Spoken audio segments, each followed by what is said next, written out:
Iki ni ikiganiro ukuri wacu.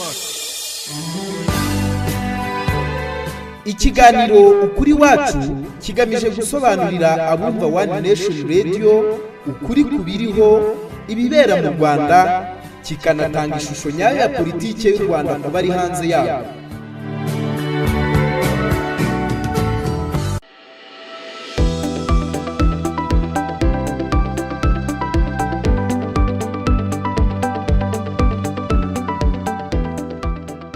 Turabasuhuje inshuti mukomeje gukurikira ibiganiro bya One Nation Radio. Twizeye ko mukomeje kugira ibihe byiza aho muri hose. Nkuko mubimenyereye, iki ni ikiganiro ukuri wacu. Muri aka kanya turagaruka kuri zimwe mu nzira abarwanya ubutegetsi bw'u Rwanda buyobowe na nyakubahwa Perezida Paul Kagame bagenda bakoresha haba mu bitekerezo, mu buryo ndetse no mu bikorwa, aho nkuko byakunze kugaragara bikorwa biciye mu dutero shuma cyangwa se guteza umutekano muke rimwe na rimwe mu banyarwanda, haba abatuye mu Rwanda ndetse no mu mahanga. Muri iki kiganiro turagerageza kumenya uko ibyo bikorwa byifashe hirya no hino ku isi, ingano yabyo ndetse n'ubukana byaba bifite. Muri aka kanya ariko tugiye kurebera hamwe uko byifashe ku mugabane w'Uburayi. Bisobanura ko no ku yindi migabane tuzagira akanya ko kuganira kuri iyi ngingo. Mu batumirwa muri aka kanya dufite ni Bwana Rutayisire Boniface. Uyu ni umunyarwanda uba muri diaspora y'Ububiligi. Yahoze ari perezida w'ishyaka abanyarwanda riba mu mahanga ritavuga rumwe na leta, ariko kuri ubu guhera muri 2016 yatahutse mu gihugu kugira ngo ajye kwifatanya n'abandi kubaka u Rwanda.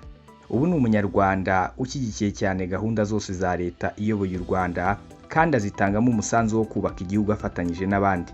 Atuye mu Rwanda i Kigali, ariko aracyajya no mu Bubiligi, akaba ariho avugira ubu. Turakwakiriye Bwana Rutayisire Boniface.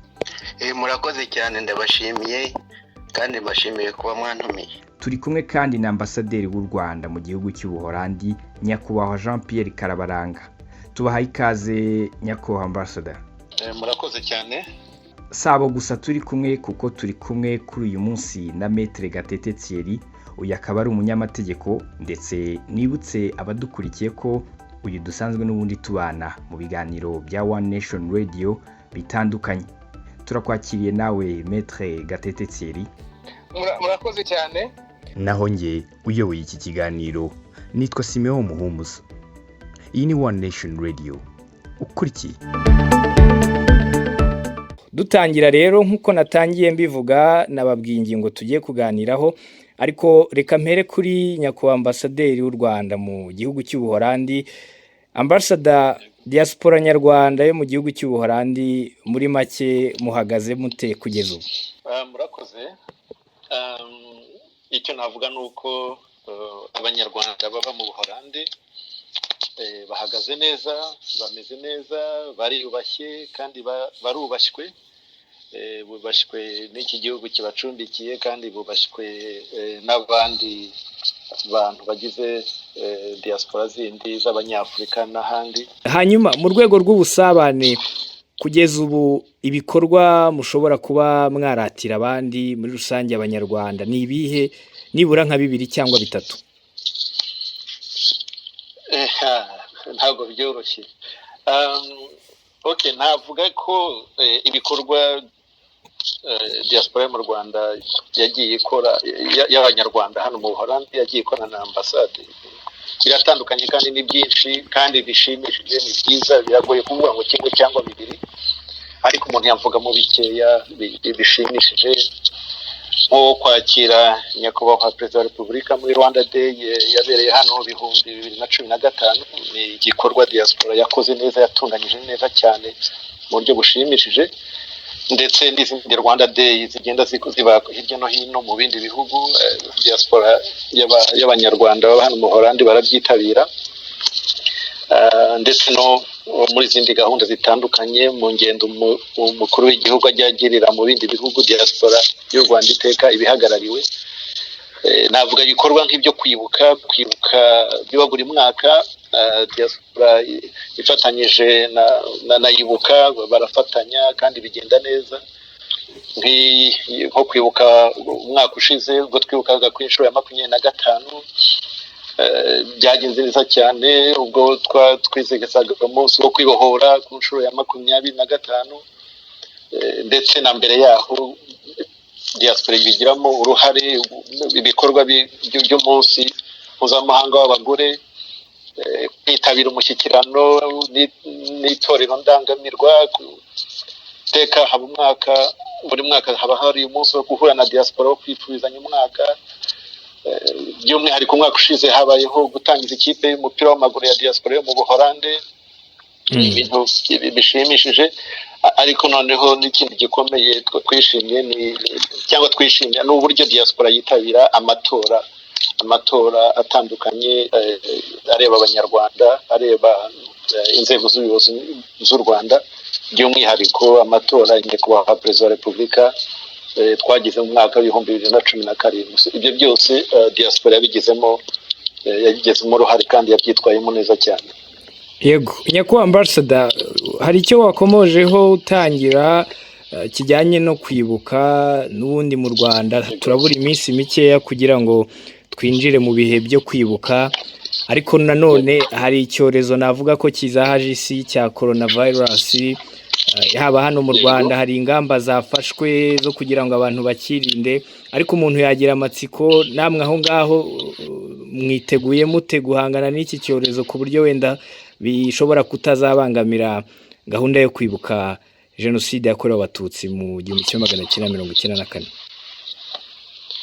Yego, na hano niko bimeze, ndetse ubu hano mu Buholande mu gihugu cyose gahunda urebye zagabanyije umuvuduko, abantu barakorera hanze. Ibintu byo guhurira ahantu hari abantu benshi ubu byarahagaritswe, nta mipira ibaho, nta birori bihari, nta gahunda abantu bajya gusenga bahurira hamwe, ibyo byose byarahagaritswe, ku buryo rero natwe gahunda yo kwibuka by'umwihariko uko dusanzwe tubikora ntabwo bizashoboka twaranabiteganyije, ariko dufatanyije na komite ya ibuka turimo turatekereza ubundi buryo twakoresha noneho ikoranabuhanga kugira ngo ibikorwa byo kwibuka bizabeho. So tuzabikora, kwibuka bizabaho, ariko ntago bizabaho abantu bahuriye hamwe. Hanyuma rero muri rusange, yaba kwibuka n'ibyo bikorwa bindi mwatubwiye muhuriraho nka diaspora y'abanyarwanda babaho ngaho mu gihugu cy'Ubuholandi, musanga ibyo bikorwa bitanga uwuhe musaruro, haba mu kuba abanyarwanda babaho mu Buholandi n'inshuti zabo bahora bafite inyota yo gusanga ndetse no kwitabira ubutumire cyangwa ibindi bikorwa byose bikorwa na ambasade? Bitanga umusaruro uragaragara kandi ni mwiza, uhereye n'uburyo abanyarwanda nk'uko wari ubivuze bitabira gahunda za ambasade, ariko n'uburyo bitabira izindi gahunda z'igihugu cyacu ndetse no mu Rwanda. Abanyarwanda baba hano mu Buholande nk'uko nabivuze bitabiriye amatora, abanyarwanda bitabira ya gahunda ya mituweli, bajya bahura bagahuza amafaranga bakayohereza mu Rwanda kugira ngo ajye mu kigega cya mituweli gifasha abanyarwanda batandukanye kugira za mituweli. Bagiye bafasha ndetse hirya no hino bakegeranya amafaranga bagafasha abandi bantu batishoboye. By'umwihariko ejo bundi bwo twatangiraga gahunda ya Connect Rwanda, abanyarwanda bakusanyije amafaranga yo kugira ngo nabo bazatange za telefone smartphone. Ubu hano mu Buholandi hazava telefone zigera ku 100.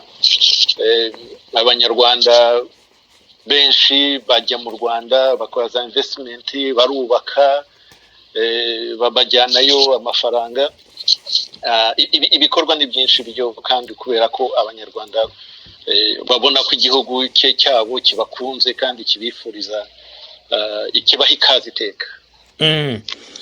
Hanyuma nubwo tujya tubona koko ibikorwa bihuza abanyarwanda, hari ibindi tujya tubona bikorwa n'abatumva ibikorerwa mu Rwanda. Abo bantu murabazi, nyakubahwa Ambassador? abantu turabazi hirya no hino. Hano mu Buholandi ntabwo ari benshi cyane,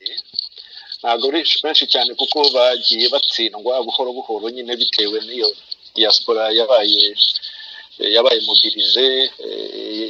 Harimo abagenda bamenya ukuri, harimo abagenda batsindwa n'ibyiza u Rwanda rugenda rugeraho, harimo urubyiruko rushya rutoya rushobora kwirebera batagendeye ku mabwire, bakibonera aho u Rwanda rugeze. Dufite urubyiruko usanga bamwe bakuriye hano, baje hano ari abana batoya, bakaza muri ambasade bakatubaza batari ko twumva hano abantu bamwe bavuga ibi, hano bakavuga ibindi, ko dusoma ibintu hamwe ibi, abandi bakavuga ibindi, mutubwire. Bakaza tukabasobanurira, ndetse bamwe tukabafasha kugera no mu Rwanda, bakagenda bakirebera, banagaruka bagahura n'abandi. Abanyarwanda bagira ibikorwa byo kurwanya leta hano mu Buholandi ntabwo ari benshi bagiye batsindwa rwose, nta wabihakana. Urebye icyabiteraga hano kenshi ni umubare w'abantu bamwe bavuye mu Rwanda bakoze icyaha cya jenoside, ndetse bakurikiranwa n'inkiko gacaca. Abo bantu rero bavuye mu Rwanda bakoze ishyano rya jenoside, baraje bashaka gufungirana abandi mu buroko bwabo n'ingengabitekerezo. Yari agatsiko k'abantu bamwe, ariko ngira ngo uko mwagiye mubikurikirana, bamwe bagiye bafatwa. Hari 2 bafunzwe hano mu Buholandi bakatirwa, hari abandi 2 ngubu boherejwe mu Rwanda, ubu barimo baburana mu Rwanda. Hari liste y'abantu ubutabera bw'u Rwanda bushakisha bavuye mu Rwanda bakoze jenoside, babarezwa hano mu gihugu cy'u Buholandi. Nabo kugira ngo gahunda izakomeza, kuko igikorwa cyangwa icyaha cya jenoside ntigisaza. Urebye abantu bajyaga muri ibyo bikorwa wasangaga bashaka kwitwikira icyo kintu, kwihisha cyangwa kudakurikiranwaho n'icyaha cya jenoside, noneho bakiyitirira ibikorwa bya politiki irwanya leta y'u Rwanda. Ni ukuvuga bakiyita opposition, ariko urebye neza wareba ababiri inyuma batari benshi, ariko bafite umuhate munini. Ugasanga ni abantu basize bakoze jenoside mu Rwanda, bagatwara rero mu Kigali abandi benshi. Ariko ngira ngo muri iyi myaka nk'icumi ishize habayeho gahunda zo gusensibiliza abantu. Muri gahunda ya Kamensi yatumye abanyarwanda bamwe bari barafashwe bugwate, n'abo bantu bashoboye kuza mu Rwanda birebera ibyo bababwira ntanze ko atari byo, bagenda bitandukanye. Iyo ni ishusho nakubwira muri rusange ihari. Hanyuma mbere mubiha akahe gaciro mwebwe? Agaciro twebwe tubiha nuko tugomba gukomeza gusobanurira abanyarwanda, cyane abo banyarwanda bafashwe bugwate, cyane urubyiruko rurimo rukura, rudafite ruhuriye n'ayo mateka mabi ya bamwe mu babyeyi babo, bagasobanurirwa, bize neza, barashijutse, barisomera, ntabwo bagendera ku mabwire. Abana b'ubu ngubu ntabwo bagendera ku mabwire, abana barisomera, barirebera. Ntiwabashuka, ntabwo wababwira ngo uyu munsi mu Rwanda rumeze gute, ni rubi, rumeze gute, kandi yibonera yuko bagenzi babo bariho neza. Gihari uwaje aranabimbwira, arambwira ati yewe uko nakuze babimbwira siko nabonye mu Rwanda. Ati bambwiraga ko abantu tuvuka mu muryango w'intuyu, tudakunzwe, tutagize gute, ariko ntangazwa no kubona abantu tuvuga umuryango umwe bamwe barangije mu Rwanda babona buruse bajya kwiga muri Amerika baraminuza bakora za masters bakora za PhDs kandi bafite bamwe mu babyeyi babo cyangwa ababyeyi muri rusange bafite icyo babazwa muri jenoside yakorewe abatutsi. So bakabwira bati rero ibyo twakuze twumva n'ibyo tubona mu Rwanda birahabanye biratandukanye rwose. So ubwo twebwe rero iyo investment tuzayikomeza tuyiha agaciro cyane cyane kubera urubyiruko rw'u Rwanda abanyarwanda bakuriye hano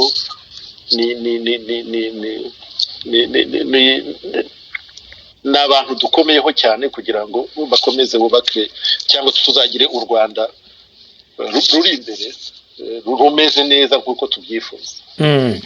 Urakoze cyane nyakubahwa ambassador. Hanyuma bwana Rutayisire Boniface nawe uradukurikiye nk'umuturage uba kandi ugenda kenshi mu bihugu by'Uburayi, ndagira ngo mutwibutse bundi natangiye mbwira abantu ko mundi mutuye i Kigali ariko mujya mugira nuko musubira mu Bubiligi. Umuntu yavuga ko imirimo mukora kuri ubu Burayi muri rusange ari iyihe? Ndabashimiye. Ubundi ni umuntu nk'uko abisobanuye nahoze ndi umunyapolitiki hanze utavuga rumwe na leta, hanyuma nza guhindura ibitekerezo ndatahuka mu 2016 kugira ngo njye kwifatanya n'abandi kubaka igihugu. Rero guhera uwo mwaka nagumye ngenda nkagaruka, ariko noneho nza gufata icyemezo ntura no mu Rwanda mbafite urugo, uretse ko nanone hano mu Bubiligi ntabwo wahita byose ubihagarika burundu. Hari ibyo nyakorera ariko cyane cyane ubu ngubu guhera uyu mwaka mu mpera z'umwaka ushize imirimo ibyinshi ndimo ndabyimurira mu Rwanda, ibyo ngomba gukora mu Rwanda, ku buryo ubu ngubu inaha ndi mu bihe byo kuhimuka burundu, niko navuga. Nabyo bifite aho bihuriye na politike mu Rwanda? Oya, ni ibikorwa byo kwiteza imbere. Ibya politiki nabihagaritse nyine muri 2016. Ubu ngubu icyo nkora ndi umuturage nk'abandi wo kwifatanya n'abandi twese turi muri gahunda imwe ya leta, cyane cyane iyo ndi hano muri diaspora. Ndi umuntu ukunze kwitangamo umuganda w'ibitekerezo cyane, benshi barabimenyereye, cyane cyane ko usanga izo mbaraga zikenewe, byaba ubuhamya byaba gutanga ibitekerezo. Burya hari umuntu ku giti cye unagira ubushobozi bwo gutanga ibitekerezo, nkunze kubikora cyane, ndetse n'ahabaye amanama aho ambasaderi, kuko hano hari community nini, wenda icyo nicyo nabanza nkavuga. Hano mu Bubiligi ikintu cy'umwihariko gihari wavuga ko ari cyo cyicaro cy'abantu batavuga rumwe na leta, kuko ni benshi cyane, kandi nanone n'imiryango yabo imaze kuba minini, ndetse n'abandi bari mu bindi bihugu hafi byose usanga hano bahafite mwene wabo. Ugasanga rero hano niho hasa naho hatanga imbaraga, hatanga umurongo, hatanga mbese gahunda ikurikizwa mu kuba barwanya ubutegetsi bw'u Rwanda. Aho rero no hano ugasanga nk'iyo habaye nk'ibikorwa, ambasaderi hari igihe azenguruka amasection ya diaspora, kuko hano haba menshi hafi mu mujyi, buri mujyi hari ishami. Iyo watanze nk'ibiganiro rero usanga ari ngombwa ko mfatamo ijambo kugira ngo nibutse kwigisha ubunyarwanda, kugira ngo nibutse kundi umunyarwanda ari ryo shingiro, kugira nibutse gahunda za leta ko ari nziza. Ikindi nanone no gukangura abagikomeye mu bitekerezo bitari byiza bahinduke, baze dufatanye kubaka igihugu. Icyo nicyo kintu cya mbere usanga gikomeye cyane muri diaspora, ifitemo n'uruhare runini. ndetse hakaba hakiri n'akazi kagomba gukorwa kenshi cyane cyane mu gihugu cy'inaha. Igihugu cy'inaha iyo kivuze ubuvuze n'abari mu Bufaransa, mu Suisse, hirya no hino mu Budage barahari benshi. Iki gihugu usanga ari nkacyo cyicaro aho bahuriza ibyo bitekerezo, ndetse nabo muri Amerika nabo muri Afurika bose usanga bafite hano, usanga bafite imizi, bafite bene wabo ari nabo nanone bakurikiza amabwiriza yabo. Hano rero hari akazi kenshi cyane ku bijyanye nko kurwanya ingengabitekerezo. Mwarabibonye hano niho hari amashyaka menshi, niho hari amasosiyasiyo menshi acengeza ingengabitekerezo. Mwarabibonye ni naho usanga amasosiyasiyo y'abajene bakomeye ku ngengabitekerezo. Ugasanga mbese urebye muri iki gihugu, iyo wongeyeho ko harimo n'abanyamahanga benshi babishyushyemo ndetse bafite n'ijambo mu buyobozi bw'igihugu cyangwa mu buyobozi bwa za kiliziya n'andi matorero, usanga bifata irindi reme, ndetse ugasanga harimo n'abarimu muri za universite n'abashakashatsi bose n'abanyepolitiki bashyigikira uwo murongo w'ingengabitekerezo, usanga barwanya leta y'u Rwanda. Iyo bigeze hano rero usanga ari ikintu gikomeye cyane, kigomba n'imbaraga nyinshi. None mwebwe ibyo bikorwa by'abavunira ibiti mu matwi, iyo bumvisha intambwe iterwa n'u Rwanda, mubona biterwa n'iki? Hano hari impamvu nyinshi. Urebye zigenda zikurikirana, ariko nk'iya mbere y'ibanze ni uko urebye nk'amateka iki gihugu gifitanye n'u Rwanda, usanga harabayeho ikintu cy'uko abakoloni bubatse politiki mu Rwanda y'amacakubiri yo gusenya umuryango nyarwanda kugira ngo kwa kundi bacamo ibice kugira ngo kundi bayobore. Usanga abo bakoloni bubatse politiki y'igihe kirekire, usanga ari nayo bakomeza bacengeza, ndetse bakaba baranubatse ikintu bakwita amagurupe bahereye bihisha inyuma y'iby'amoko, yuko bafite uko bakomeza gucengeza iyo gahunda yabo, bakifashisha n'imbaraga zindi zitagaragara zigatuma nyine bahora bashobora kugera ku ari we wese kandi bakanamuhindura ibitekerezo. Yego. Ikindi nanone ubona ni uko nka leta yahirimye ya Habyarimana, abari bayigize benshi bose babinaha, n'abasirikare bayo benshi barino, ya mashyaka yose za MRND za CDR bakuru bayo n'abari bayakomeyemo benshi babinaha no mu Bufaransa na hose, kandi ugasanga barakominikana. Ikindi nanone ni uko usanga nk'abanyamadini, hari abanyamadini nanone binjiye mu by'u Rwanda cyane, babirambamo bubaka amacakubiri, nabo baracyafite imbaraga inaha birakomeye, nabo barakomeza. Nk'ubu ngubu mbese nka za kiliziya z'inaha nyinshi, usanga nk'ubuyobozi bwazo rimwe na rimwe usangamo abanyarwanda benshi, ndetse bamwe bari muri abo cyangwa se bari muri bene wabo cyangwa abo bashyizemo, usanga bafite ijambo. Ukongeraho n'abana babo bakurira muri ibyo bitekerezo, rimwe na rimwe ugasanga bafite ibitekerezo bikaze kurenza n'ababyeyi babo kuko baba barize bajijutse.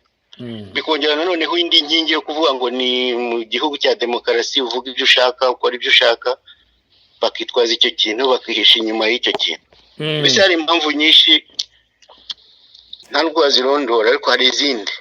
Abadukurikiye aha nabibutsa ko Bwana Rutayisire Boniface yari afite ishyaka ryitwa Abanyarwanda ryakoreraga hanze, bakaza gusubiza amaso inyuma, aho afatanya n'abandi ku nama n'ibitekerezo byubaka u Rwanda.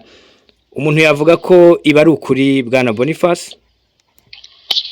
Ni ukuri cyane 100%, kuko nge iyo nkubwiye ngo yego iba ari yego, ntago ndi wa muntu uvuga yego na oya ibyo ni ibintu ngewe buri wese anziho.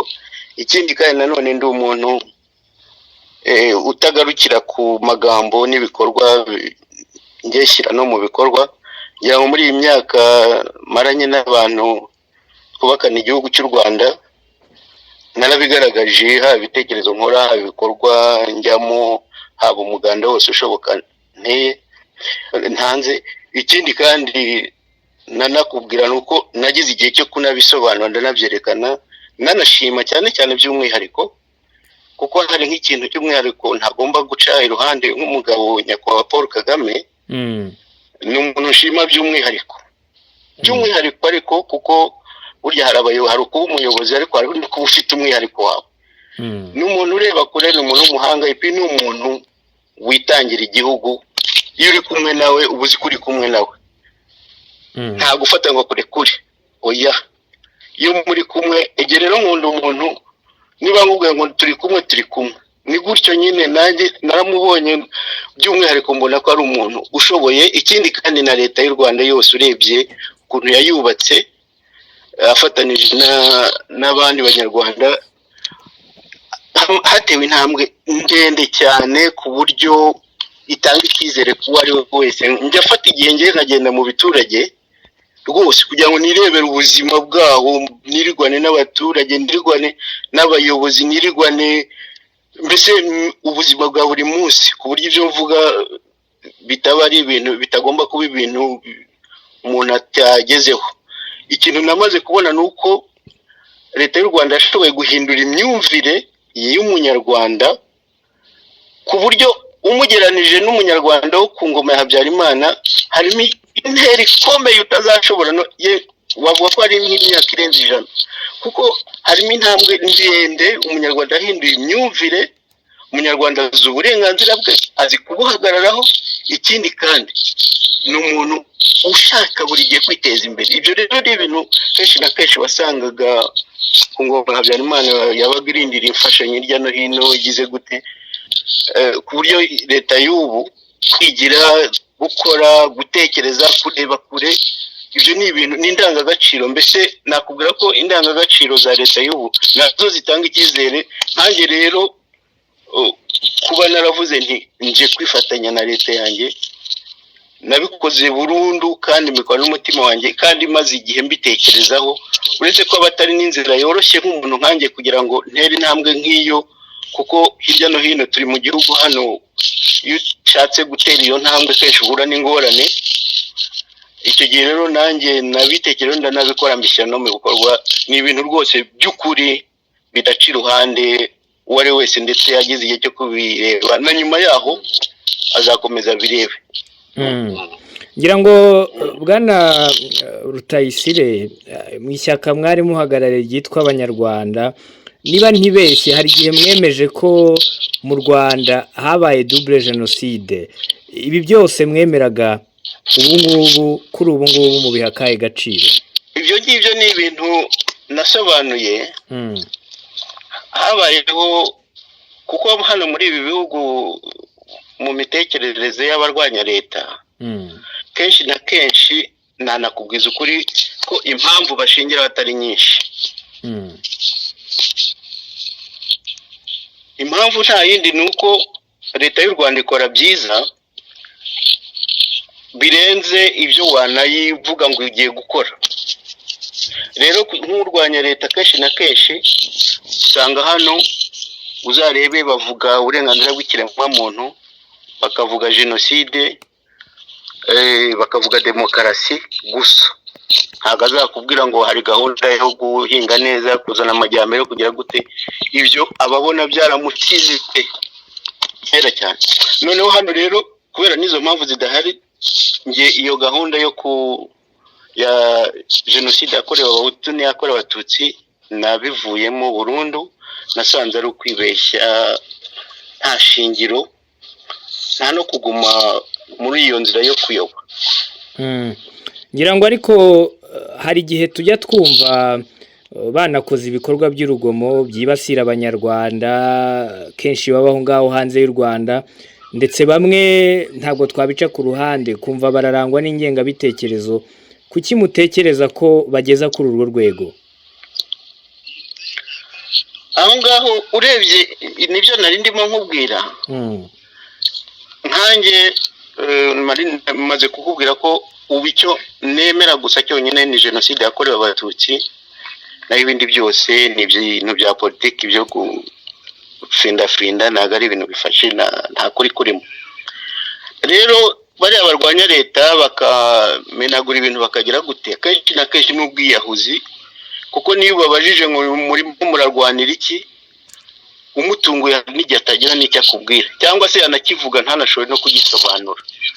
ikibitera kenshi bo ni ukugira ngo gusa burya harimo ikintu cyo kugaragaza ko bariho, hari n'ikintu nanone cy'uko aho wenda nagikangurira abanyarwanda bamwe banakora ubushakashatsi.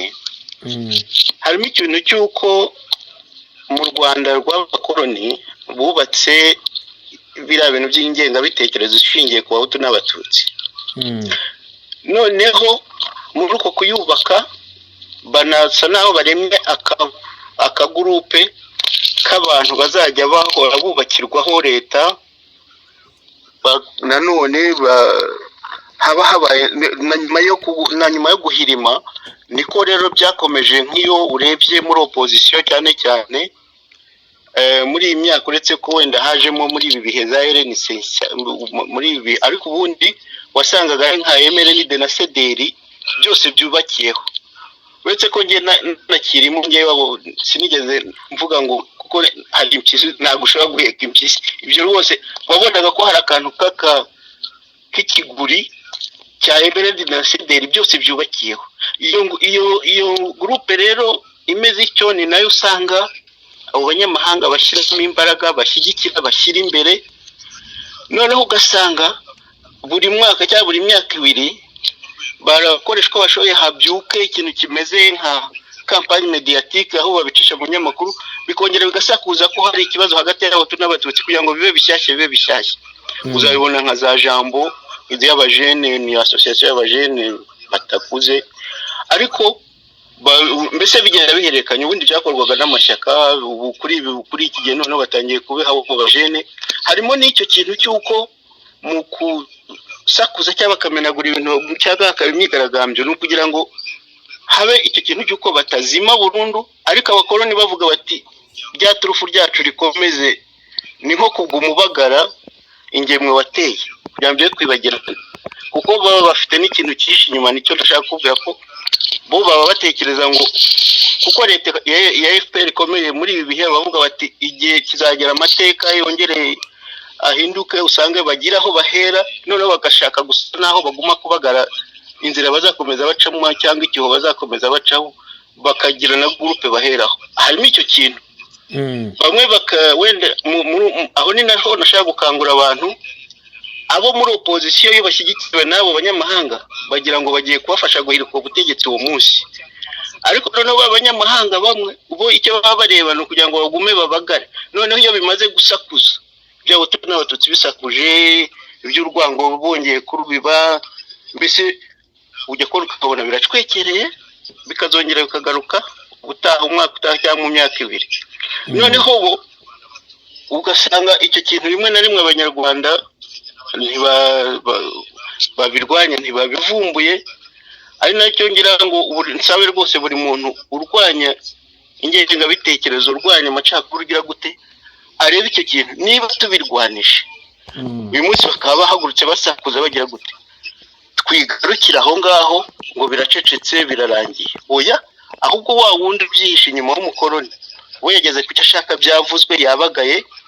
niba ari generasiyo nshyashya yarije nayo yabyumvishe, ubwo irakomeje, babonye uko bahererekanya.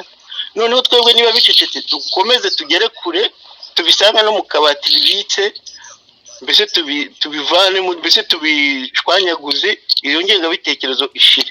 ntabwo ari ukugira ngo gusa baze bigaragambye batahe birarangiye, cyangwa tubyamagane biceceke birarangiye. oya, ahubwo dukomeze tugeze, noneho bye kujya binaza, kuko hari iyo gahunda yo kudutega umutego batugaya ngo ntabwo kenshi na kenshi iyo bihereye ngo ntabwo abirabura bareba kure. noneho turebe kure, tubisenye bitari byanabaho, be no kujya bagira igihe cyo kwigaragambya, cyangwa se ngo bazabivuge biceceke. ngo tuvuge ngo birarangiye bahore babibyutse. Yego urakoze cyane bwana Boniface. Dukomeza reka tujye kwa Maître Thierry. Namwe ndabashimira kuba turi kumwe muri kino kiganiro, ngira ngo wakurikiye ibyo nyakubahwa Ambassadeur Jean Pierre yatubwiye, wakurikiye ibyo Boniface nawe amaze kutubwira. Kuri mwebwe y'ibikorwa bigeze ku rwego nkuru, amategeko avuga iki Maître? Murakoze cyane. Ibihe bikorwa ngira ngo hari ibyo twavuzeho bijyanye n'abantu nk'aba ngaba bakora ibikorwa by'urugomo byibasira abanyarwanda. Hari aba barangwa n'ingengabitekerezo, ugasanga bari ku rwego rwose umuntu yavuga ko rudashimishije cyangwa rupfobya jenoside yakorewe abatutsi. Kuri mwebwe amategeko nk'umunyamategeko avuga iki ku bintu nk'ibi ngibi, ku bantu nk'aba bakora ibintu nk'ibi, byaba amategeko areba umuntu ku giti cye cyangwa amategeko mpuzamahanga? ndabona nubwo ndi buvuge ku buryo bubiri, kuko umuti si amategeko gusa, kuko amategeko yaranditse, ariko ubona abantu babikora akenshi bamwe babikora babizi, ariko abandi babikora kubera ubujiji. So duhere ku byo amategeko avuga. Amategeko ahana ingengabitekerezo ya jenoside, amategeko ahana iryo tegeko rihana ingengabitekerezo ya jenoside naryo rihana gupfobya guhakana jenoside yakorewe abatutsi. Amategeko arahari mu Rwanda, ari ku rwego mpuzamahanga, hari ibihugu nk'Ubufaransa burarifite, Ububiligi burarifite, Canada burarifite, hari ibihugu bimwe na bimwe bigenda biyagira amategeko nk'ayo. Ariko no ku rwego mpuzamahanga amategeko apfobya agahakana jenoside asanzweho n'amategeko twebwe abanyamategeko dusanzwe tuzi. Ariko rero abantu bapfobya jenoside cyangwa bayihakana babikora ku mpamvu nyinshi.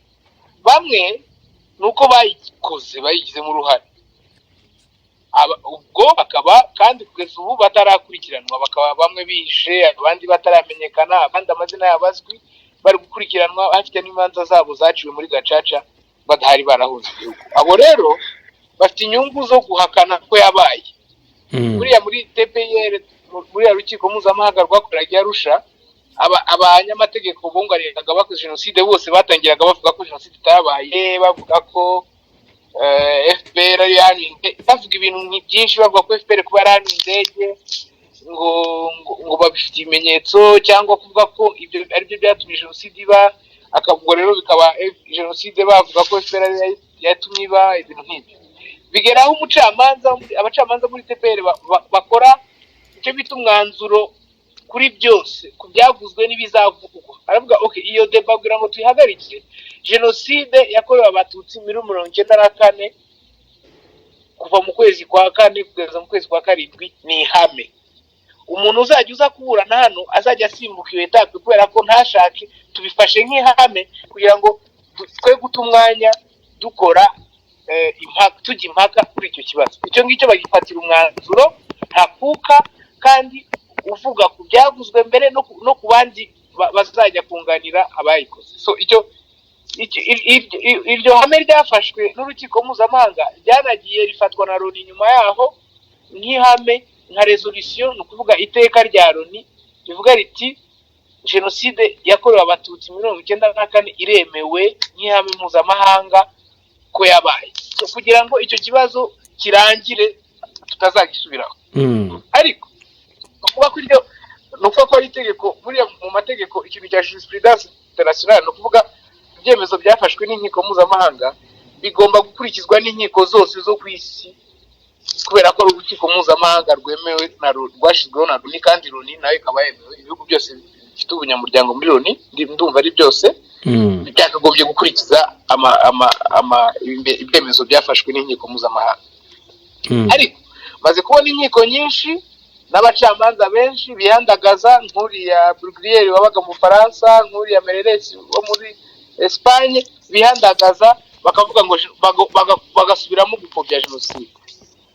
Ibyo ubundi baba barenze ku mahame mpuzamahanga y'amategeko. Nkatwe twize amategeko biradutungura kubona abantu bazi amategeko bayirengagiza.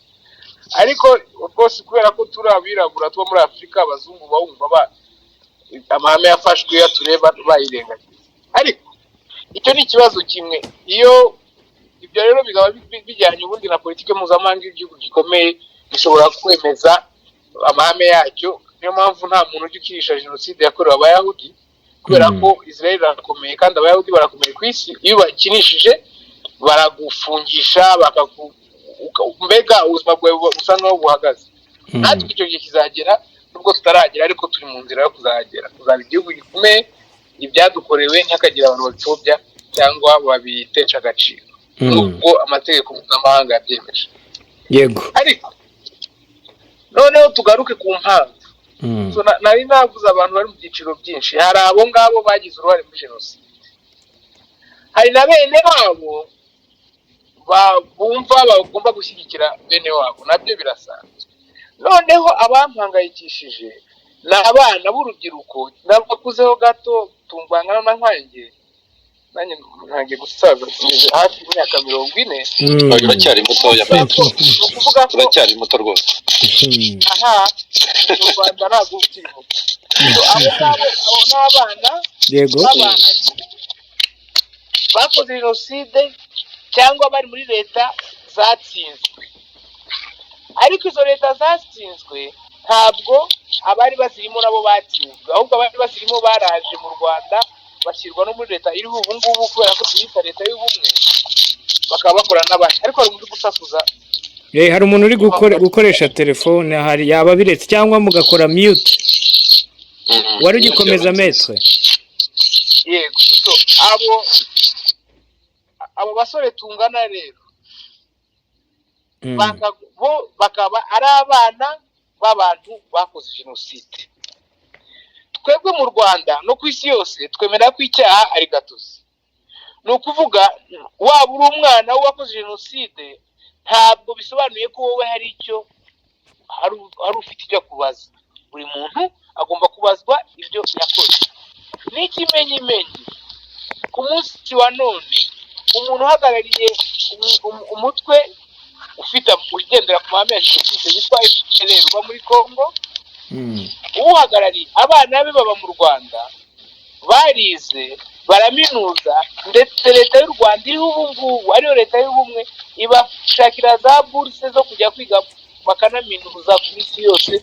Umwe mu Bushinwa, undi ari muri Ghana, undi ari ino, bose bariga, ntawe ubakoma, ntawe ubakoraho, ntawe ubabaza. Ni kimwe n'abandi bana b'Abanyarwanda. Ni nkanjye n'abandi, kwanza njye nta na buruse nabonye. Ni nk'abandi bantu bose basanzwe bo mu Rwanda, sibo bonyine, n'abandi ni benshi. Abo ngabo twanamenye ko abafite icyo bapfana n'uhagarariye jenoside kuko babitwibwiriye. Naho ubundi utabivuze ntawe uzaza kukubaza ngo yewe kanaka ngo Rwanda ngo wakomotse kuri nde ngo yakoze iki. Ntabwo ibyo ngibyo ntabwo bikiba mu Rwanda. Ariko iyo ni example. Ariko noneho numvise mugenzi wanjye wavugaga ati jenoside yabaye n'imwe ni jenoside yakorewe Abatutsi. Ni nabyo koko, kubera ko jenoside nkanjye maze iminsi ubu ngubu ndimo gukora ubushakashatsi ku bintu by'ubumwe n'ubwiyunge. Iyo bikoze, iyo ukiri mu mateka y'u Rwanda nibwo ubona ko jenoside yateguwe igihe kirekire ikanakorwa. Nubwo isi yemeye jenoside yakorewe Abatutsi muri 1994, ariko ubundi jenoside yakozwe hafi imyaka 30. Kuva muri za 1959, 60, 62, 3, 4, 73, 1994 Abatutsi baricwaga, ndetse ababishe ntibahanwe ahubwo bakagororerwa imyanya, bakagororerwa bakigarurira imitungo yabo n'amasambu n'iki byose. Ariko FPR ijya gutangiza intambara, ibyo abantu batajya bamenya nuko FPR ijya gutangiza intambara ubwayo yari igizwe n'abantu badafite, atari abantu n'ubwoko bumwe. Numva abantu bavuga ngo FPR yari umutwe w'Abatutsi. Ntabwo yari umutwe w'Abatutsi, yari umutwe w'Abanyarwanda. Yari igizwe n'Abatutsi, igizwe n'Abahutu, igizwe n'umuryango nyarwanda uko usanzwe uriho uyu munsi, ku buryo yaba mu bayobozi bayo, singiye gusubira mu mazina ariko mwese murabazi, bamwe bari na bene wabo wa Habyarimana. Uwitwa umwe wenda navuga ni uwitwa Kanyarengwa Alex wari uyoboye wari perezida wa FPR Inkotanyi, ni umuntu ugize abitwa ngo ni ba kamarade sanctuary abantu 10 bafashije Habyarimana muri 1973 uhirika ubutegetsi bwa Kayibanda. Niba muza amateka y'u Rwanda mwese, ni mwene wabo wa Habyarimana. Uwo niwe wari perezida wa FPR Inkotanyi irwana intambara yo kwibohora. Mvuze uwo ngo kuko ari uzwi cyane, harimo na benshi, harimo abakoranye na Habyarimana, harimo bene wabo, harimo n'abantu bajyanye n'umwami kera muri za 59 kubera ko bemera umwami badashingiye ku bwoko bumwe cyangwa ubundi. Natwagira mu nguri yawe uriko tukana nawe yarayirimo yaje kwijyamo. So nta muntu numwe FPR, niyo mpamvu ngangi buraya aturaho ngaho muri mukambaza ngo FPR ni parti de gauche, de droite, du centre, etc. Nabwira nti ntaho bihuriye no kujya gauche cyangwa droite. Mu Rwanda dufite ibibazo, tubishakira imiti. Ufite umuti wese ibyo bitekerezo bye FPR irabyemera. FPR ishaka imiti cyangwa usibye na FPR, reka ne kuvuga FPR cyane, navugaga FPR kubera ko nashaka kwerekana ko ntabwo ari umutwe wari ugizwe n'abatutsi, ntabwo ari umutwe wari ugizwe n'ubwoko bumwe bw'abanyarwanda, ni umutwe wari ufite abanyarwanda bose. Ndetse n'ibyari byaremejwe mu masezerano ya Arusha, muri kunyumva? Yego. Yes, turakumva. N'ibyari byemejwe, FPR ifashe ubutegetsi yari yatsinze in victoire complete, ni kuvuga gutsinda urugamba abari ubutegetsi bose ukabirugana. Yari ifite ubushobozi bwo kwihererana ubutegetsi, sibyo yakoze. Ahubwo yashyize mu bikorwa amasezerano ya Arusha uko yanditse, irangije ihamagara n'abandi bantu batayagizemo uruhare, abanyarwanda bose, yaba yemwe ari n'abagabo bari barakoze za jenoside muri za 50 baje muri ibyo biganiro, icyo bitaga ibiganiro byo mu rugwiro, sinzi niba mubyibuka. So FPR yaba na leta iri ubu ngubu ni leta zirimo gushakisha ibitekerezo gusa, ntabwo ari leta yihagije mu bitekerezo. Nta na rimwe natangiye gutanga ibitekerezo muri iki gihugu ndi muto, nta muntu wigeze ambwira ngo wowe uracyari muto ceceka, ntacyo uzi. Hano uko tubayeho ni leta ishakisha ibitekerezo by'abantu, ishakisha abantu, ishakiza n'ibitekerezo byabo. Maître, wenda cyangwa wadufasha wenda ukanabivuga neza kugira ngo binumvikane. Iyo gahunda y'ibiganiro byo mu rugwiro, buri hari abantu benshi batayizi. Unayisobanuye nuko yari iteye. Ya biganiro byo mu rugwiro byatuganishije kuri constitution no kubaka ibisobanuro byafasha. Hari abantu batayizi, yewe mpura nabo kenshi. So rero ukuntu byagenze, FPR imaze gufata ubutegetsi, abantu bari muri zone, abafaransa bari zone turquoise, abantu bari leta irimo kwirukanka iva yimuka igenda ikorera leta y'abatabazi, ikorera Gitarama, ikomeza ihunga. Bagendaga babwira abantu ati murapfuye, inkotanyi niziza zirabica, FPR niza irabica mwese. Abantu barahunga, ariko abantu batangiye guhunguka bakigera mu Rwanda, twari dufite ibibazo mwese murabyumva. Nyuma ya jenoside igihugu cyarasenyutse, abantu bavuga ati wafata abantu bose, yaba abanyamateka, yaba abanyapolitiki, abantu bose b'ingeri zose, tugahurira hamwe tukaganira ku byatubayeho, icyabiteye, naho twagana tujya imbere. Nuko ibiganiro byo mu rugwiro, village Rugwiro, icyo gihe perezida yari Bizimungu Pasiteri, nawe ari we mwene wabo wa Habyarimana, mubyibuke neza, ariko niwe wari uri perezida icyo gihe. Perezida uriho ubu ngubu yari vice perezida, akaba na minisitiri w'ingabo. Bahamagaje abantu bakurikira imitwe ya politiki yose, na MDR yari ikiriho icyo gihe nayo yaraje. Abasaza ba kera bari muri za conseil supérieur z'umwami, abitwaga bamungaruriye n'aba Kayihura n'abandi nkabo. Abasaza bari mu ngoma ya Parmehutu yo kwa Kayibanda, abasaza ba kera, société civile, amadini, aba FPR, PSD, PL, y'amashyaka yose muzi yose aba mu Rwanda. Abantu bose, hari abantu bageze kuri 196 niba nibuka, bahuraga buri kwa gatandatu igihe cy'umwaka, bakicara ibibazo by'u Rwanda babihera umuzi, nakubwiye nti hari abantu bavuye muri Rugwiro bajya gufungwa kubera ko bari barakoze jenoside. Ibaza ibiganiro byafashe n'abakoze jenoside bikabatumira, no kugeza ubu ngubu erega buriya abakoze jenoside nabo batanga ibitekerezo. Muzi ko se indirimbo y'igihugu yahimbwe n'umuntu wakoze jenoside ufunze? Nta muntu n'umwe mu Rwanda utajya utanga ibitekerezo. Ndababwiye n'uwakoze jenoside ufunze ajya atanga ibitekerezo bikemewe. Ni gutyo ibiganiro byo mu Rugwiro byabaye, abantu bavuga ati harya kera twabagaho tuti, twapfuye iki?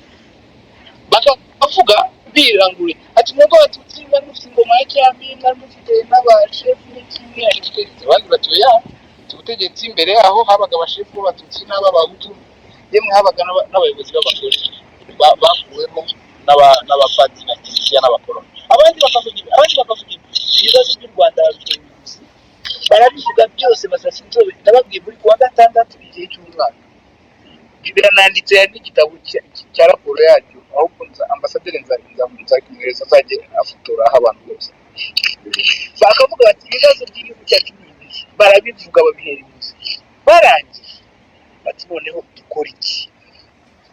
Icyemezo cya mbere ati kwanza biterwa n'ikibazo, bamwe ati ni ubukene, ni imiyoborere mibi, ni ukutiga, ni ubujiji, ati ni n'ivanguramoko. Nibyo bintu bine urebye bagaragaje biteza urwango mu Banyarwanda: ubukene, ubujiji, imiyoborere mibi n'ivangura. Buriya iriya raporo irahari, ahubwo ikibazo ni wa muco w'Abanyarwanda wo kudasoma, wo kudasoma no kuzashakisha n'ubundi buryo bwo kubigeza ku bantu benshi banabimenye, cyane cyane urubyiruko mu kwagizaga. Irahari rwose. Abo bantu b'urubyiruko njya mbona baba mu Bubiligi bavuga ngo u Rwanda ngo dictature ngo gangster, base bari muri ibyo biganiro nabo ubwabo iyo baba bakuru bari kujya muri ibyo, nta muntu n'umwe byahereje. Abantu bahuye igihe cy'umwaka bageze ku 186 cyangwa 196 bahura buri mwaka, buri kuwa gatandatu bakaganira ku bibazo by'u Rwanda. Bakavuga se ubundi u Rwanda twapfuye iki? Abantu bakavuga bakinigura, bakavuga bati ingoma ya cyami yaradukandamije, bakavuga bati ibikingi, uburetwa, mbega bakinigura pe, bakavuga ibibazo byose byabaga mu Rwanda. Abandi nabo bagasubiza n'ibindi nk'ibyo. Barangije batariko birangira bavuze mu Rugwiro, bakavuga ati ibibazo nyamukuru bine bitera inzangano n'ibibazo mu Rwanda n'ibikurikira: ni ubukene, ni ubujiji, ni imiyoborere mibi n'amacakubiri. Ibyo bintu bine nibyo byavuye mu Rugwiro nk'ibintu bibi bituma Abanyarwanda bitera umwiryane mu Banyarwanda. Bati rero ubwo tumaze kubona ibi ngibi dukora iki? Nibwo bafashe ingamba zo kuvura ibyo bibazo, ni ukuvuga cyakorwa kugira ngo harwanwe ubukene, harwanwe ubujiji, harwanwe amacakubiri, harwanwe n'imiyoborere mibi. Inzego nyinshi cyane ziba mu Rwanda ubu ngubu, komisiyo mujya mwumva z'ubumwe n'ubwiyunge, ibigo nk'umuvunyi kugira ngo ubumwe n'ubwiyunge kugira ngo bature ubumwe n'ubwiyunge hagati y'Abanyarwanda, umuvunyi kugira ngo arwanye akarengane, komisiyo y'ibizami kugira ngo irwanye amacakubiri mu mashuri n'abatsinda n'abatsindwa nk'uko byahozeho ku ngoma za mbere. Haje za komisiyo zitwa National Tender Board, Rwanda Revenue Authority. Ibyo byose ni ibintu byagendaga bivugwaho bati dukeneye inzego zishinzwe kuvura ibibazo tuzi dufite mu Rwanda. None baravuga ati ku kibazo cy'ubukene dutore viziyo 2020 izatuganisha aho turwanya ubukene, amahirwe tukanazaburandura mu Rwanda, kugira ngo hatazagira umunyarwanda uzabaho nabi bigatuma yikeka bagenzi be ko ari bo babimutera. Hasohokamo ihame rimwe rivuga riti uzazana amacakubiri n'ivangura mu Banyarwanda azaba ari umwanzi w'u Rwanda n'Abanyarwanda. Niryo hame ryavuye mu Rugwiro nyamukuru. Bavuga bati rero ibi ngibi byose twemeje hano tugomba kubishyira mu itegeko nshinga rishya rivuga rigena uburyo ibyo bintu bizakorwa. Ntibaherekeye aho ngaho, bajya mu giturage bakora ibiganiro bimeze nk'ibyo mu rugwiro ariko biri ku rwego rwo hasi rw'abaturage, babasaba bati namwe mutubwire ese mwapfuye iki, ese ibibazo by'u Rwanda ni ibi. Abaturage baravuga, barinigura, bavuga ibibazo iwabo, bavuga impamvu zabiteye, bavuga byinshi, birangira niho havuye ibintu bitwita mu Rwanda ngo homegrown solutions, ni ukuvuga kwishakamo ibisubizo. Niho havuyemo ibitekerezo nka gacaca, ingando, itorero,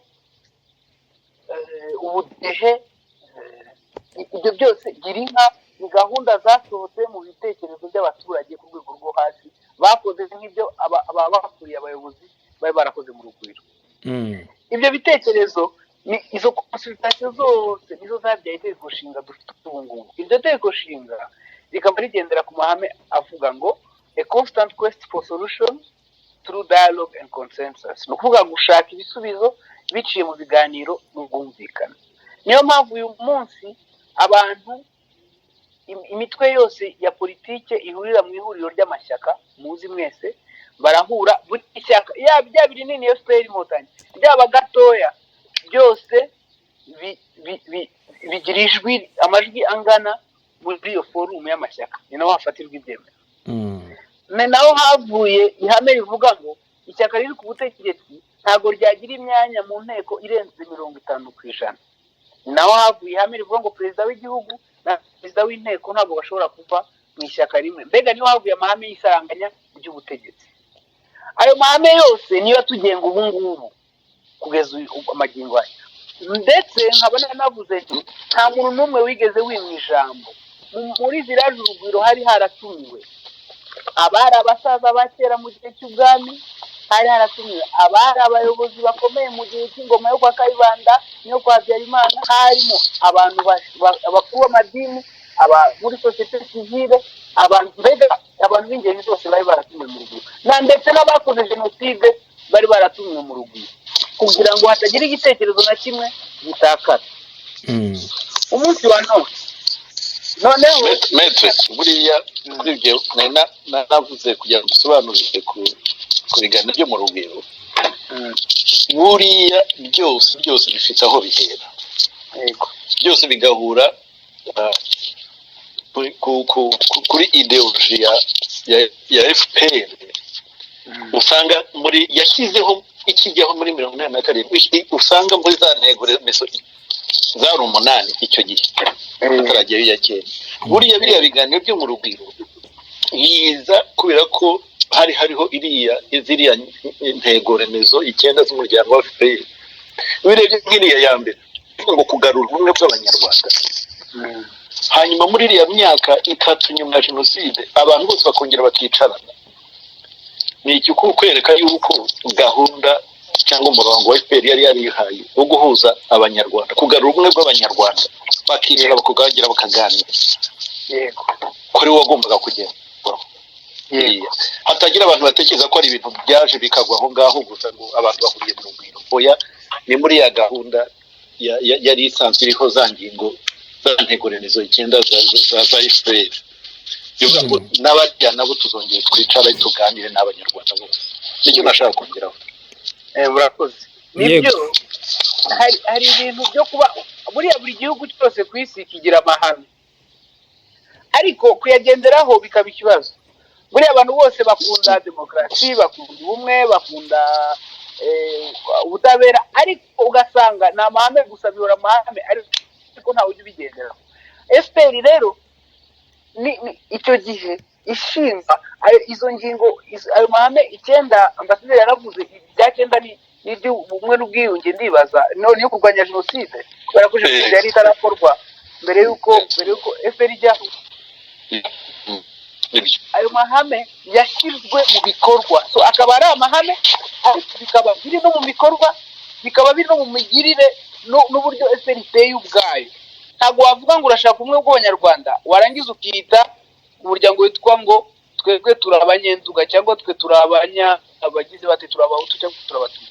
Ugasanga turabasocialiste cyangwa turabakapitaliste cyangwa turabaliberale. Yego, iyo uvuze amahame ugomba kuba usa n'ayo mahame, n'ibyo ukora bisa n'ayo mahame. Ni ukuvuga kwiyemera. Arya ni muri kiliziya bavuga ngo muzajye mwumva ibyo mvuga ntimurebe ibyo nkora. FPR siko ngira ngo ni muri Bibiliya.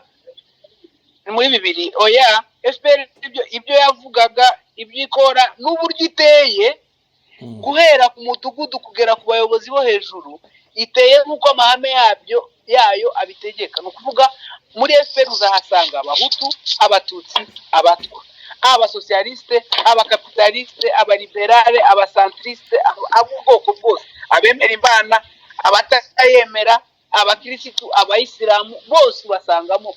FPR ni umuryango nibyo navugaga ngo iyo njibura abantu barambaza ngo FPR ni gauche ni droite ntaho bihuriye. Ni umuryango ubumbyemo abantu b'ubwoko bwose. Ni nayo mpamvu n'ibitekerezo byose, nta gitekerezo ushobora gutanga mu Rwanda ngo ntikisange muri FPR, kuko ni umuryango ufunguye. Niyo mpamvu numva abantu bashaka, tutavuze na FPR ubwayo, n'igihugu cyacu u Rwanda niko giteye. Ni igihugu gifunguye ku bitekerezo aho biva bikagera. Ntabwo ushobora kujya mu Faransa uvuge ngo ngo ujye mu basocialiste bayobora ubabwiye ibitekerezo by'abakapitaliste ngo bakumve, cyangwa n'abandi nuko. Ariko mu Rwanda uko imyemerere yawe yo wavuga uti ngurugero, wavuga uti ndashaka ko tuzajya duterekera, bagutega amatwi. Rwose guterekera no kubandwa kera byari byiza, reka bigarure. Bagutega amatwi bakakubwira ati urabona bizatugeza hehe mu gihugu, ukavuga uti bizatugeza naha, bizatuma abantu basubira na indangagaciro z'Abanyarwanda. Bati rwose bikore turebe niba hari icyo byatugezaho. Ni ukuvuga ko nta gitekerezo na kimwe. Turi igihugu gito, turi igihugu gifite ibibazo gikeneye ibisubizo. Uzanye igisubizo rero bagutega amatwi. Ni nacyo gituma ibibazo byose bije twishakamo ibisubizo, kubera ko ari umuryango ufunguye. Noneho handi nanavuze ngiye kurangiza n'ahantu haba specialist. Umuntu akaza ati ngiye ndi specialist ku Rwanda mu ruku burya mwebwe mwavuye aha abandi bava. Abo bantu iyo baje kundeba ngenda babwira ntariko bise mwebwe u Rwanda abantu nyarwanda kuva isi yaremwa Abanyarwanda bariho abantu bose kuva ibihumbi bibiri, imyaka 2000 amoko y'Abanyarwanda, Abanyiginya, Abatsobe, Abazigaba, Abagesera, abaki bariho. Ibihumbi 2000, imyaka 2000. Hashize imyaka 1000 u Rwanda igihugu gifite inzego, gifite amategeko, amabwiriza, gifite imigenzo, gifite kirazira, gifite amahame. Igihugu kimaze imyaka 1000. Wowe wadutse bundi uraje usanze abantu mu gihugu cyabo utangiye kwita specialiste gute? None ngatangazwa nagiye kureba cyane ejo bundi mu Bufaransa bakora muri Sena ikiganiro ngo ku bibazo by'akarere, nta bibazo by'akarere baganiriye, ahubwo bari barimo gupfobya jenoside no kuyihakana n'iki byose. Ugasanga abantu biyunze ku bazungu baje ejo bundi ngo nibo babavugira amateka yabo naho batandukaniye naho bahuriye, kandi bamaranye imyaka 2000. Kabaza se mwebwe kuki nta jenoside yigeze iba mu Rwanda mu myaka 2000 twari tumaranye, cyangwa mu myaka 1000 twari tumaranye? Ejo bundi mutangiye kumva abazungu nibwo haje ibibazo muri iki gihugu. Ntabwo mwigeze mukurikiza amahame ya kera bene wanyu bari bafite uburyo gacaca ziriya zahozeho, abantu baba bafitanye amakimbirane bagasatsa inzo bakicara hasi, abaturage bagafashanya bagakemura ibibazo bafite. So iyo rero mbona icyo nasaba Abanyarwanda, nta kintu na kimwe Abahutu, Abatutsi, Abatwa ntabwo bahuye ejo bundi muri 1994 ngo bicane. Bahuye icyo gihe hashize imyaka 2000. Niba abakurambere bacu bari barabonye ibibazo, bari bahuye n'ibibazo bakabishakira umuti, kuki mwe mushaka kugwa mu mutego warangije kubonerwa umuti mutega amatwi inzaduka z'abantu baje ejo bundi kandi mufite amateka? U Rwanda rufite amateka rero akize cyane. U Rwanda bakize mu mateka. Hari abantu ndambyereka nkababwira nti urarebye indirimbo nziza zose tugira mu Rwanda, abaririmbyi ubu ngubu baririmba ni iza kera n'ubwo wamenye wayihimbye, kuko iza Rujindiri n'izindi za kera tutazi n'abaziririmbye. Dufite ibintu, imigani, kandi imigani igana kariho koko itugira n'inama uburyo tuzifata mu bintu by'uyu munsi. Ibintu byose mbega u Rwanda rwari rwihagije, ibibazo rubizi n'uburyo babikemura kubizi, ariko kumva abantu bari gutega amatwi abazungu b'ejo bundi ngo nibo ba expert ku Rwanda ngo kugira ngo badutandukanye. Metre aho ngaho nakuzuza niyo ngatanga n'urugero rufatika. Nkuriya regency bavuga uriya mu mateka cyane bavuga n'uyu munsi wa none, yari yaratangiye kunyobora muri PhD, nari natangiye gukora. Noneho iyo rero mwicaranye bari ubona amashuri biga niyo twiga niyo abanyarwanda, ntazagira uwisuzugura n'umwe, yaba yarize mu Rwanda yaba yarize hanze. Icyo nakubwira, iyo mwicaranye gutekereza ukamusiga atangira noneho kugira ibintu by'ishyari n'iki byose, kuko ikintu naje no kubonamo nuko bo bafite ikintu cya gikoroni bubatse kimeze nk'amabwiriza bagenderaho no guhindura bigoye, ku buryo nge twarandabipfuye kuko nge twarashwanye. Yarambwiye ngo kuko yagiye yankosoye nk'inshuro zingahe ibyo yabaga yamaye kujya gukora, noneho none hageze harambwira ngo se ngo ko travo zanjye zisenyize ngo arabona ngo ntabwo ashobora gukomeza kunyobora, ngo ntibishoboka. Noneho afite ibyo agenderaho babahaye adahindura. Nanone uko kuvuga ngo ba specialist, ndagira ngo mbabwize ukuri, naje gusanga ubushobozi bwabo ntabwo burenze ubwacu abanyarwanda. N'uyu munsi twicaye ahantu tugatanga ikiganiro ku bireba u Rwanda, simpamya ko yankurikira rwose. Ndagira ngo mbabwize ukuri abanyarwanda ntibazongere kwisuzugura, ndetse ku ngingo z'iwacu tubarusha kure. Kuko njye nigisha ku Bunyarwanda, noneho agashaka iby'amacakubiri akavuga ngo iby'ubunyarwanda birasenya ibye, ngo turavuze ngo biranahindura politiki y'abakoloni, ngo ntabwo ashobora gukomeza kunyobora. Dushwana gutyo, ndavuga nti nzayoborwa n'abandi, nzakomeza nyuma. Ni gutyo projet mbaye nyihagaritse. Regency ntabwo mwakumvikana na Regency utangiye kuvuga ubunyarwanda gahunda ndi umunyarwanda. Urabizi yuko 1978 ari wabonye ikiraka cyo gukorera leta ya Habyarimana constitution, kandi byari biyirimo n'ibyayivuyemo murabizi. Nta n'uwo wenda bato bababwira ntibarabyumva, ariko twebwe byatugizeho ingaruka kuvuga ngo abantu bakuru ari abari bari mu Rwanda guhabwa akato kurushaho, abari impunzi hanze guhezwa hanze kurushaho. Ubu ni Regency. Urumva rero ibintu yabyaye, niba niko nabivuga, muri 78 uyu munsi ntiyabihindura, ntibishoboka. niyo ADN umwanzi w'ubumwe bw'abanyarwanda rwose. Iyo uvuze ubumwe bw'abanyarwanda ntimwongera no gucana umwanzi w'ubumwe bw'abanyarwanda ni umwanzi w'u Rwanda nyine. Ntashaka u Rwanda. Ngiki gice cya mbere cy'ikiganiro ukuri wacu twari twabateguriye kuri uyu munsi. Mbibutse ko twagarukaga kuri zimwe mu nzira abarwanya ubutegetsi bw'u Rwanda buyobowe na Perezida Paul Kagame bagenda bakoresha, haba mu bitekerezo, mu buryo ndetse no mu bikorwa, aho nk'uko byakunze kugaragara bikorwa biciye mu dutero shuma cyangwa se guteza umutekano muke rimwe na rimwe mu banyarwanda, haba batuye mu Rwanda ndetse no mu mahanga. Tubararikiye kuzakurikira igice cya kabiri cy'iki kiganiro mu biganiro byacu bitaha. Aha tuzagaruka ku bitekerezo n'ubusesenguzi by'aba batumirwa birimo nk'ibi ngibi. Kuko ibyo wakoraga perezida w'Ubufaransa, nkanjye habaga ibintu by'igihugu ugasanga banatumirwaga muri urabona wa munsi mukuru w'Abafaransa, defile ya 14 juillet. Ya indi nkuru natumirwaga muri reception yayo muri kuri uwo munsi. Abantu batumirwagamo boroheje yari umwambasaderi, abandi bose bari munsi y'ambasaderi ntabwo yatumirwaga, ariko ngatumirwa ahantu ngaho. Kubera iki? bashyiragaho ikintu bashaka kunyubaka nk'umuntu mbese bashyize imbere bashaka gushyira imbere. Ikindi nanone muri ibyo byose ntabwo nge numvaga hari aho ntashobora nanabikoraga numva afite umutima waho ntagomba kurenga.